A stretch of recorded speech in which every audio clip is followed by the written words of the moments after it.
Bonjour, donc l'objectif c'est de démontrer le théorème fondamental de l'analyse qui lie en fait l'intégrale aux primitives. Alors ici on a une fonction f, ici vous avez la courbe représentative de f qui est continue sur un intervalle i et en plus elle est positive et croissante. Donc l'hypothèse importante c'est la continuité. Mais dans la démonstration, on utilisera en plus qu'elle est positive et croissante. Ça permettra de faire une démonstration donc plus simple. Donc je prends un réel a dans l'intervalle i. Et je définis la fonction g comme étant l'intégrale de ax f de t dt. Vous voyez donc la fonction g. Remarquez que si on prend x égale a, g de a vaut 0. Alors pourquoi cette fonction g déjà est bien définie sur l'intervalle i? Puisque la fonction étant continue sur l'intervalle i, l'intégrale est parfaitement définie. Donc la fonction g aussi. On peut même d'ailleurs ici voir deux situations. Quand x ici est supérieur à a, parce qu'ici j'ai fait g de a égale 0, mais si x est supérieur à a, l'intégrale de a à x de f de t dt, c'est l'aire exprimée en unité d'aire du domaine situé sous la courbe. C'est l'aire sous la courbe et sur l'intervalle ax. Maintenant, quand x est plus petit que a, l'intégrale de a à x, alors une intégrale c'est orienté, ça sous-entend des connaissances sur les intégrales, et bien l'intégrale de a à x c'est moins l'intégrale de x à a, donc c'est moins l'aire située sous la courbe. Donc dans tous les cas, cette fonction g est parfaitement bien définie. Alors on veut maintenant étudier la dérivabilité de la fonction g sur i. Donc on prend un réel x dans i et pour étudier la dérivabilité de la fonction g en x, je dois calculer une limite. La limite de g de x plus h moins g de x sur h quand h tend vers 0. Alors là, on va le faire à droite et à gauche. Donc on va faire la dérivabilité à droite et la dérivabilité à gauche. Donc je rappelle la définition. On va faire la limite de g de x plus h moins g de x sur h quand h tend vers 0. Premier cas, donc h strictement positif pour la dérivabilité à droite. Alors d'abord, on calcule g de x plus h moins g de x. Donc c'est l'intégrale de ax plus h de f de t dt moins l'intégrale de a à x de f de t dt. Alors on sait que moins l'intégrale de a à x, c'est plus l'intégrale de x à a. Et l'intégrale de x à a plus l'intégrale de a à x plus h, c'est la relation de Chasles, on obtient l'intégrale de x à x plus h de f de t dt. Donc cette différence, c'est cette intégrale-là. D'ailleurs que h soit positif ou h négatif. Ça c'est pour tout h. Bon. Donc on va utiliser cette différence et il faut diviser donc par h. Donc cette intégrale de x à x plus h f de t dt, on sait que h est strictement positif, donc x plus h est supérieur à x. Et donc cette intégrale, c'est en fait l'aire du domaine situé sous la courbe. Et on comprend que l'on peut encadrer l'aire située sous la courbe entre l'aire de ce petit rectangle et l'aire de ce grand rectangle, puisque j'ai supposé la fonction ici positive et croissante. Donc l'aire du petit rectangle ici, c'est la largeur de ce rectangle, c'est h, fois, ici la hauteur, c'est f de x. Et ici, l'aire du grand rectangle, celui-ci, du grand rectangle, c'est h fois, ici, f de x plus h. Maintenant, il faut diviser par h. Alors, comme h est strictement positif, on divise par h, on obtient ça. Et je vous rappelle, ce qu'il y a au milieu, c'est g de x plus h moins g de x sur h. Et je vous rappelle, donc je vais faire exprès de l'enlever, hein, c'est g de x plus h moins g de x sur h. Et on veut la limite quand h tend vers 0. Je rappelle que ici, h est strictement positif.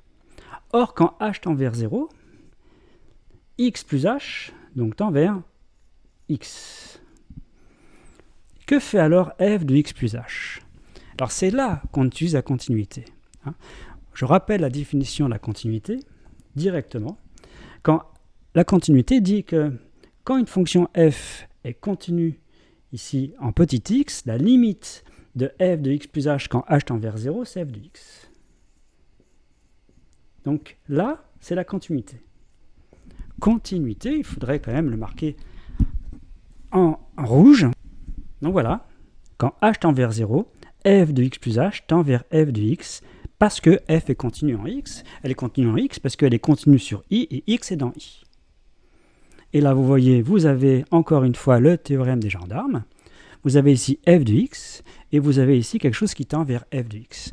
Donc, au milieu, ça tend vers f de x.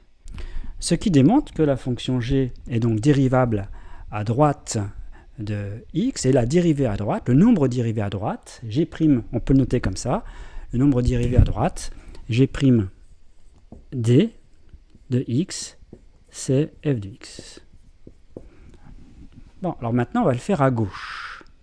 Quel est le nombre dérivé? Déjà, est-elle dérivable à gauche? Et si oui, quel est le nombre dérivé à gauche de la fonction g en x? Alors, h est strictement négatif, et je vous rappelle qu'il faut étudier, il faut calculer l'intégrale, on va encadrer l'intégrale de x à x plus h de, je le marque ici,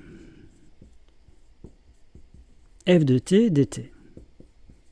Ça, c'est, je rappelle, g de x plus h moins g de x. Alors, on va faire comme tout à l'heure.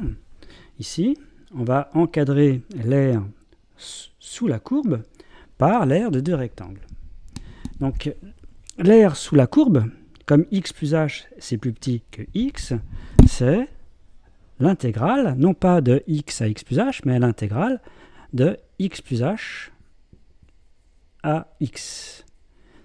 De f de t dt. Ça, c'est l'aire située sous la courbe, puisque la fonction ici est positive et x est plus grand que x plus h. Eh bien, c'est compris entre quoi et quoi? C'est compris entre cette... Alors, ici, que vaut la largeur des deux rectangles? Eh bien, sa différence, c'est moins h. Moins h. Maintenant, pour le grand rectangle, la hauteur, c'est f de x. Et le petit rectangle ici, la hauteur, ici, c'est f de x plus h. Bon, alors ce qu'on va faire à partir de là, c'est qu'on va se débarrasser des signes moins. Je vous rappelle que h étant négatif, moins h, lui, est positif. Alors comme moins h est justement strictement positif, je peux tout diviser par moins h ici. Donc si je divise par moins h, j'ai f de x plus h ici. Ici, je vais avoir moins cette intégrale de x plus h à x de f de t dt divisé par h. Ici, je vais avoir f de x. Donc ça, c'est en divisant tout par moins h, qui est donc strictement positif. Mais moins l'intégrale de x plus h à x, c'est pareil que plus l'intégrale de x à x plus h, f de t dt. Donc vous voyez, on récupère exactement comme on l'avait fait tout à l'heure, à l'intérieur, ici, on récupère g de x plus h moins g de x sur h. Donc voilà ce qu'on obtient. L'encadrement de g de x plus h moins g de x sur h par f de x plus h et f de x.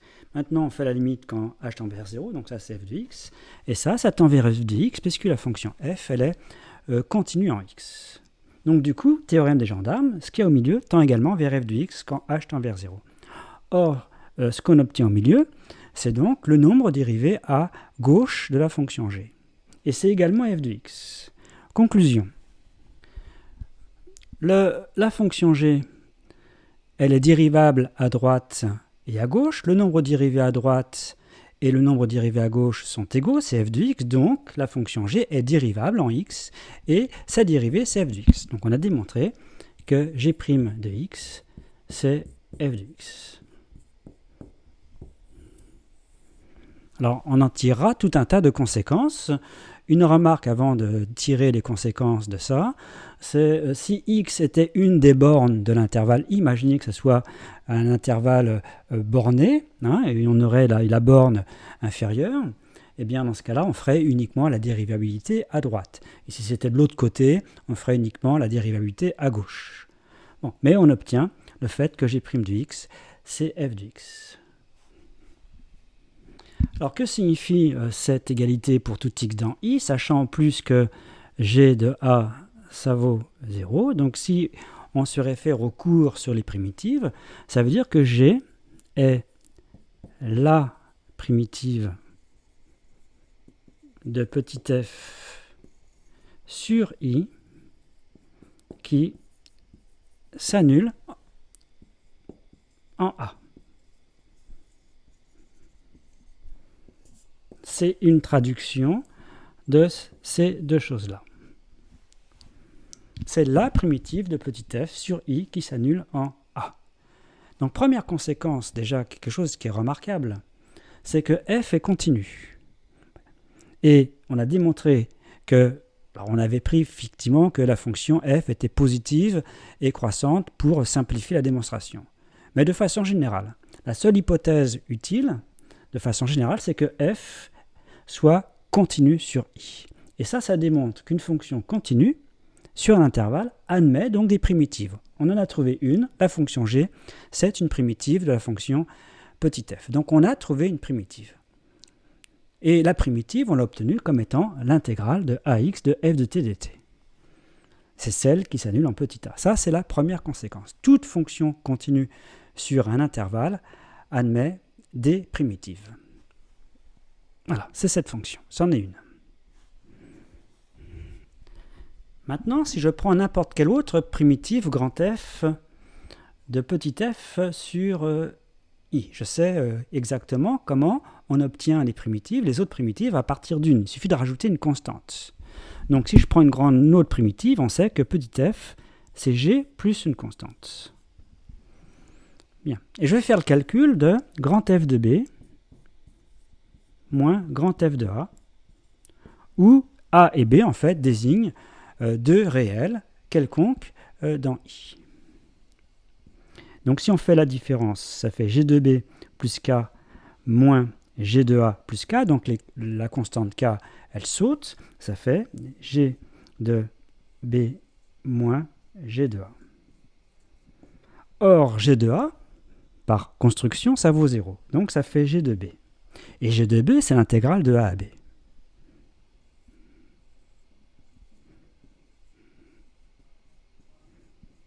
Donc ça, je vais l'écrire au-dessus. C'est une autre conséquence de ce qu'on vient de démontrer. Donc l'autre conséquence, c'est celle-ci.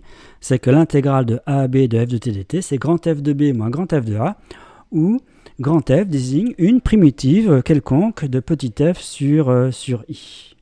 Et cette différence pourrait se noter comme ça avec un crochet. F de x, crochet, une différence se note avec un crochet. Ça veut dire que pour calculer l'intégrale, eh bien, ça revient à trouver une primitive. Donc, intégrale primitive, c'est en fait la même chose pour les fonctions continues.